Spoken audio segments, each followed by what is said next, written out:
Well, I don't know. I mean, you're in America, so I don't think people evolved to eat the quantity and diversity of food that Americans eat, right? So most other societies are not eating the Pringles and all these other things that we've invented. So it's actually not that weird.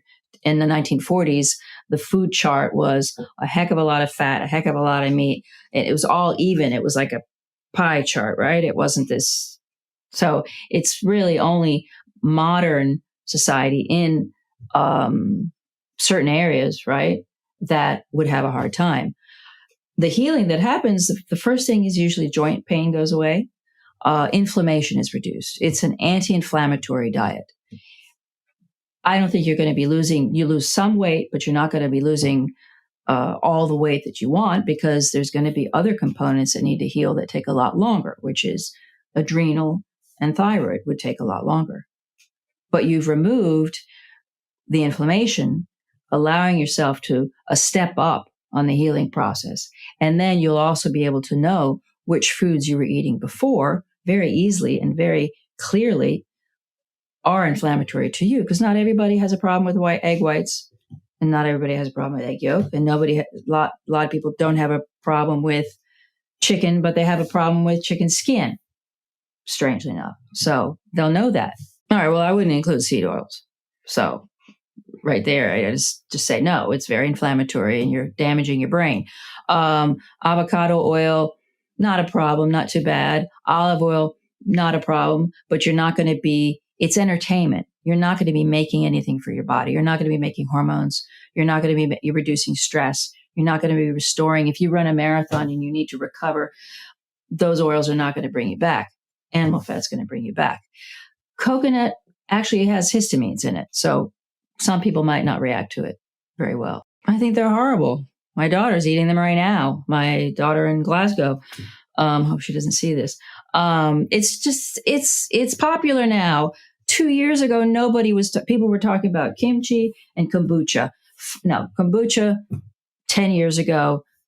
Kimchi's always been around because of Korean culture, right? But this whole new thing, I lived the first 5 years, 8 years, 2 years in New York and then in Germany. I lived in Germany until I was 8. Sauerkraut all the time, homemade sauerkraut. It's only considered healthy because we humans, a lot of humans died trying all these plants. You try that. You eat that nut. You eat that root. We figured out that cooking them and fermenting them, beans, if you eat a bean, you're dead, right? Raw beans, it's really bad. You cook them enough, you reduce the impact of the lectins, but they're still not going to be good for you if you have a health issue or if you eat them every day. So fermentation, like sourdough, so tired of sourdough. Sourdough reduces a little bit of the inflammation of the gluten protein in wheat, but not enough to make it a healthy food for somebody who is trying to heal. The carnivore microbiome is completely different. You have a die-off of all the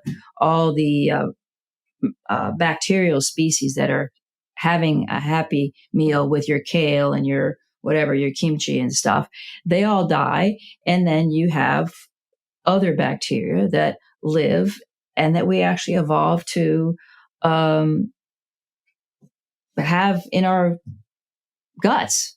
So it's not really, and it changes in 2 weeks. It only takes 2 weeks to change your microbiome. And you don't have to be gobbling probiotics and all those things. Think of all the things you don't need if you're eating carnivore. You don't have to be constantly replenishing with, the FOS, oligosaccharides, all these things these creatures supposedly need to be healthy.